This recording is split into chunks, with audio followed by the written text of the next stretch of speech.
Hello friends, welcome to Deepti's look. So இன்றைக்கி நம்ம வந்து ஹேர் கேர் ரொட்டீன் தான் பார்க்க போகிறோம். இப்போ பார்த்தீங்கன்னா ஹேர் வந்து இந்த அளவுக்கு ரொம்ப ஹெல்த்தியாக சில்கியாக பார்த்தாவே உங்களுக்கு ஒரு ஷைன் தெரியும். ஸோ இந்த மாதிரி ஒரு ஹேரை வந்து எப்படி நம்ம வந்து மெயின்டைன் பண்ணுறது கொண்டு வரதுன்னு தான் பார்க்க போகிறோம். ஸோ ஹேர் வந்துட்டு நீங்கள் இதுக்காக நிறையா காஸ்ட்லி ப்ராடக்ட்ஸ் எல்லாம் யூஸ் பண்ணணும் அப்படிங்கிறதுலாம் எதுவுமே கிடையாது. ஸோ நார்மலாக நீங்கள் எதுவுமே இந்த பேக் போடணும் அந்த பேக் அதெல்லாம் எதுவுமே கிடையாது. ஸோ நார்மலாக எப்படி ஒரு ஹேரை வந்து மெயின்டைன் பண்ணுறது இதை தான் வந்து நம்ம பார்க்க போகிறோம். ஸோ டெய்லியுமே நீங்கள் ஹேர் வாஷ்லாம் பண்ணுறீங்க அப்படின்னா எப்படி வந்து ப்ராப்பராக மெயின்டைன் பண்ணுறது இதுதான் இந்த வீடியோவில் பார்க்க போகிறோம். ஸோ இப்போ வந்து பார்த்திங்கன்னா இன்றைக்கி நான் வந்து ஹேர் வாஷ் பண்ண போகிறேன். ஸோ ஹேர் வாஷ் பண்ணுற அன்னைக்கு என்ன பண்ணலாம் அப்படிங்கிறத இன்றைக்கி வந்து பார்க்குறோம். ஸோ இப்போ காலையில் எழுந்திரிச்சோன்னா ஹேர் வாஷ் பண்ணுறதுக்கு உங்களால் முடிஞ்சால் 2 ஹவர்ஸ் முன்னாடி இல்லை மினிமம் ஒரு 1/2 அன் ஹவர் முன்னாடி ஸோ இது வந்து ஆயில் வந்து அப்ளை பண்ண போகிறோம். ஆயில் அப்ளை பண்ணுறதுக்கு முன்னாடி நல்ல ஒரு டீடாங்கிலிங் கோம்பு வச்சு சிக்கு எடுக்கிற பெரிய கோம்பு இருக்குது, சீப்பு இருக்குது இல்லைங்களா, அதை வச்சு நல்லா ஹேரை வந்து சிக்கு எடுத்துக்கணும். சிக்கெல்லாம் எடுத்ததுக்கப்புறம் தான் ஹேர் ஆயில் வந்து அப்ளை பண்ண போகிறோம். இந்த மாதிரி ஆயில் அப்ளிகேட்டர் வந்து உங்களுக்கு வந்து அமேசானில் ஃப்ளிப்கார்ட்லலாம் கிடைக்கிது. உங்களுக்கு இதில் ஒரு ப்ளஸ் என்ன அப்படின்னா நீங்கள் வந்து ரூட்டுக்கு மட்டும்தான் ஆயில் வந்து அப்ளை பண்ணணும். அதாவது ஸ்கேல்ப்புக்கு மண்டைக்கு அந்த வேருக்கு மட்டும்தான் ஹேர் வாஷ் பண்ணுற அன்றைக்கி வந்து அப்ளை பண்ணணும். ஸோ அந்த ரூட்டில் வந்து எண்ணெய் போய் விழுகணும்.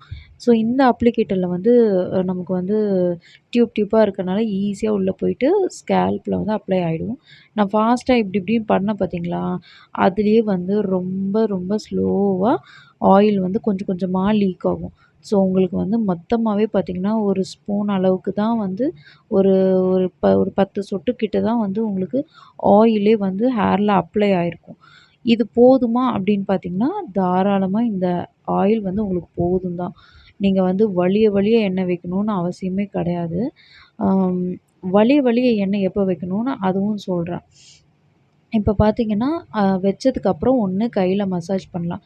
கையிலன்னா நுனி விரலில் வந்து மசாஜ் பண்ணலாம். அப்படி இல்லைன்னா சீப்பு வச்சு இப்போ நான் பண்ண மாதிரியே நீங்கள் சீவி எடுத்துக்கலாம். அதுக்கு அடுத்த ஸ்டெப்பு பார்த்திங்கன்னா ஆல்ரெடி ஹேரில் வந்து சிக்கெல்லாம் எடுத்து தான் வச்சுருக்கேன். ஸோ ஹேரை வந்து நல்லா டிவைட் பண்ணிவிட்டு கீழே வந்து முடிக்கு வந்து முடியோட நுனி வரைக்குமே வந்து கொஞ்சமாக ஒரு ஜஸ்ட்டு ஒரு கையில் வந்து ஒரு ஸ்பூன் அளவுக்கு தான் எண்ணெய் எடுத்து அதை நல்லா கையில் ரப் பண்ணிவிட்டு இப்போ நான் வந்து ஹேரில் வந்து நல்லா ஸ்ப்ரெட் பண்ணி விடுறேன். கோதி விடுறேன். தலையில் வச்சு தேய்க்கலை, ரப் பண்ணல, கையை விரலில் உள்ளே விட்டு கோதி விடுறேன். அந்த எண்ணெய் வந்து நல்லா கையில் பரவணும். இப்போ நான் போட்டது வந்து ஆல்மண்ட் ஆயிலு, பாதாம் எண்ணெய். ஸோ இது வந்து ரொம்ப சில்கியாக வர்றதுக்கு வந்து ஹெல்ப் பண்ணுது. நான் போட்ட வரைக்கும் எனக்கு வந்து இது ஹெல்ப் பண்ணுது. இப்போ வந்து கோகோனட் ஆயில், சாதாரண செக்கில் ஆட்டின கோகோனட் ஆயில். இதை வந்து நான் லூஸில் தான் வாங்கினேன். ஹோல்சேல் எண்ணெய் ஆயில் கடை இருக்கும் இல்லைங்களா, அங்கே வந்து வாங்கினதா. எந்த ஒரு பிராண்டுமே கிடையாது. ஸோ வந்து ஒரு எண்ணெய் வந்து நல்லா பிசுக்காக இருக்கணும். எண்ணெய் பிசுக்கு எந்த அளவுக்கு இருக்கோ அதுதான் வந்து ஒரிஜினலான நல்ல சுத்தமான எண்ணெய், ஓகேங்களா. இப்போ நான் வச்சு கோம் பண்ணும்போதே பார்த்திங்கன்னா உங்களுக்கு அதில் வந்து ஒரு ஆயில் வந்து தெரியும் பாருங்கள், எண்ணெயில் தலையில் எண்ணெய் இருக்குது அப்படின்னு தெரியும். நார்மலாக பார்த்திங்கன்னா என்னோடய ஹேரே வந்து கொஞ்சம் சாஃப்ட் அண்ட் சில்கியாக தான் இருக்கும். அது வந்துட்டு நான் நல்லா எண்ணெய் வச்சு குளித்து அது வந்து நல்லா நரிஷ் ஆகி தான் இருக்குது. இப்போ வந்து நல்லா முடிஞ்ச அளவுக்கு ஒரு 10 நிமிஷம் நல்லா வாரி விட்டுட்டு இப்போ இது மாதிரி தூக்கி கட்டிடலாம். அதுக்கப்புறம் நீங்கள் வந்து 1/2 அன் ஹவர் மினிமம் 1/2 அன் ஹவர்லேருந்து 2 ஹவர்ஸ் அதுக்கு மேலே வைக்க வேண்டாம். இன்னொரு விஷயம் பார்த்திங்கன்னா அதிகபட்சம் ஒவ்வொருத்தர் என்ன பண்ணுவாங்கன்னா நைட்டே எண்ணெய் வச்சுப்பாங்க, காலையில் போயிட்டு ஹேர் வாஷ் பண்ணிக்குவாங்க. இதுவும் பண்ணலாம். பட் சில பேருக்கு இது என்ன ஆகும் அப்படின்னா சளி பிடிக்கும். இன்னும் சில பேர் என்ன பண்ணுவாங்கன்னா, நானுமே முதல் கொண்டு ஒரு காலத்தில் தலைக்கு குளித்த அன்னைக்கு இல்லை அதுக்கு அடுத்த நாள் வந்து எண்ணெய் வச்சுருவேன். எண்ணெய் வச்சதுக்கப்புறம் தான் கொஞ்சம் அப்படியே ரிலாக்ஸாக இருக்கிற மாதிரி இருக்கும். அது வந்து நம்ம வந்து அப்படியே வளர்ந்து பழகிட்டோம். ஸோ கொஞ்சம் அவேர்னஸ் வந்ததுக்கப்புறம் எண்ணெய் வந்து வைக்கிறது கிடையாது. ஸோ இப்போ பார்த்திங்கன்னா நான் வந்து மண்டையோட பின்னாடி மட்டும்தான் நான் வந்து ட்ரையர் போடுவேன். இந்த ட்ரையருமே ரொம்பலாம் பெரிய ப்ரொஃபஷ்னல் ட்ரையர்லாம் கிடையாது. அந்த அளவுக்கு நம்ம யூஸ் பண்ணணும்னு அவசியம் இல்லை. ஏன்னா எனக்கு அங்கே மட்டும்தான் முடி வந்து காயாது. அதனால் அங்கே மட்டும் கொஞ்சம் ட்ரையர் போட்டு காய வச்சுக்குவேன் டைம் இல்லைங்கிறதுனால. முடிய விரித்து போட்டால் ரொம்பவும் வேர்க்கும், அதனால் நான் அப்படி பண்ணிக்கிறேன். இல்லைன்னா இப்போ இது வந்து குளிர்காலம் அப்படின்னா ஜஸ்ட்டு அப்படியே விரித்து போட்டு சுற்றிட்டுருப்பேன், ஒன்றுமே ஆகாது. இப்போ பார்த்தீங்கன்னா இதுக்கே வந்து ஹேர் வந்து நல்லா ஷைன் ஆகிட்டுருக்கு. இப்போ வந்து நான் ஹேர் கேரை முடிச்சுட்டு நான் வந்து டெய்லி க்ரீம் போட்டுட்ருக்கேன். இது வந்து skin brightening cream. Glow and brightening கொடுக்கும். இந்த க்ரீம் வந்து ஆர்கானிக் ஹோம்மேட் க்ரீம் தான். இது உங்களுக்கு இந்த க்ரீம் பற்றி டீட்டெயில் வேணும் அப்படின்னா நீங்கள் டெக்ஸ்ட் பண்ணுங்கள். என்னோடய மொபைல் நம்பர் இருக்குது.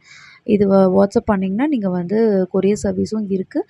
இது வந்து ஹோம்மேட் ஆர்கானிக் க்ரீம் தான். யார் வேணாலும் யூஸ் பண்ணலாம். சைட் எஃபெக்ட் எதுவுமே கிடையாது. Can 100% organic, 0 chemical. ஸோ இது வந்து ஸ்கின் கேர் ஓகேங்களா.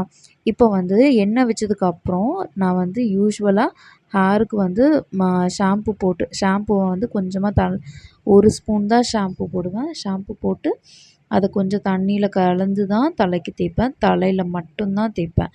ஸோ தேய்ச்சிட்டு அதில் வர்ற இதை வச்சு நுரைய வச்சு முடியை வந்து அப்படியே அலசி எடுத்துக்குவேன். அதுக்கப்புறமா கண்டிஷ்னரோ இல்லை மாஸ்க்கோ வந்து போட்டுக்குவேன். மாஸ் கண்டிஷ்னர் அப்படிங்கிறது வந்து நீங்கள் மார்க்கெட்டில் உங்களுக்கு எல்லா பிராண்ட்லேயுமே வந்து நீங்கள் சர்ச் பண்ணிங்கன்னா உங்களுக்கு கிடைக்கும். உங்களோட ஹேர் எந்த அளவுக்கு இருக்குது, ட்ரையாக இருக்கா இல்லை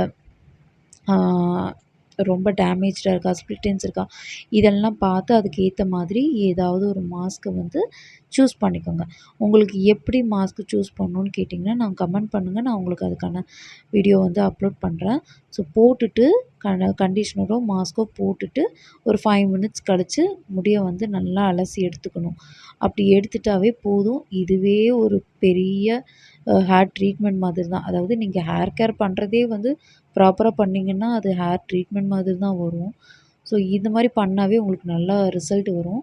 ஸோ நான் வந்து யூசுவலாக யூஸ் பண்ணுறது ஏதாவது ஒரு ஷாம்பு யூஸ் பண்ணுவேன். பட் கொஞ்ச நாளாகவே 2 இயர்ஸாகவே வந்து நான் வந்து அரப்பு மட்டும் தான் யூஸ் பண்ணிகிட்ருக்கேன். இப்போ வந்து ரீசெண்டாக வந்து ஹேர் ட்ரெஸ்ஸிங் கோர்ஸ் வந்து நான் கம்ப்ளீட் பண்ணேன். ஸோ ஃபுல் அண்ட் ஃபுல் ஹேருக்கு வந்து ஹேரோட அனாட்டமிலேருந்து எல்லாமே லேர்ன் பண்ணதுக்கப்புறம் வந்து நான் அரப்பு வந்து நான் கொஞ்சம் ஸ்கிப் பண்ணிட்டேன். ஏன்னா அது வந்து ஒரு கான்செப்டில் அது வந்து யூஸ் பண்ணலாம். ஒரு கான்செப்டில் வந்து அதிகமாக கண்டினியூஸாக யூஸ் பண்ண முடியாதுங்கிற ஒரு ரீசன்னால் அதுவும் உங்களுக்கு நான் பின்னாடி எக்ஸ்பிளைன் பண்ணுறேன். அதனால நான் வீக்லி ஒன்ஸ் மட்டும் அரப்பு போட்டுக்குவேன். மற்ற நாளில் வந்து ஷாம்பு போட்டுக்குவேன். ஒரு மேக்ஸிமம் வந்து ஒரு 3 to 2 டைம்ஸ் வந்து நான் ஹேரை வாஷ் பண்ணுவேன். மற்ற நாள் வந்து ரொம்ப வேர்க்குது அப்படின்னா ஜஸ்ட் தண்ணியில் அலசி எடுத்துக்குவேன். ஷாம்பு போடாமல் அலசி எடுத்துக்குவேன். வெறும் பாடிக்கும் வாஷ் பண்ணிக்குவேன். ஸோ டெய்லியுமே தலைக்கு குளிக்கணும்னு அவசியம் கிடையாது. குளித்தா நல்லது, குளிக்கலைனாலும் தப்பு கிடையாது. பட் வீக்லி வந்து ட்வைஸாவது குளிக்கணும். ஸோ அதுதான் உங்களுக்கு நல்ல ஒரு ஹேரை வந்து கொடுக்கும். ஸோ இந்த மாதிரி மெயின்டைன் பண்ணுங்கள். உங்களோட ஹேருமே வந்து ஷைனியாக நரிஷ்டாக இருக்கும். இந்த வீடியோ பிடிச்சிருந்தா மறக்காமல் லைக் பண்ணுங்கள். தேங்க் யூ ஃபார் வாட்சிங்.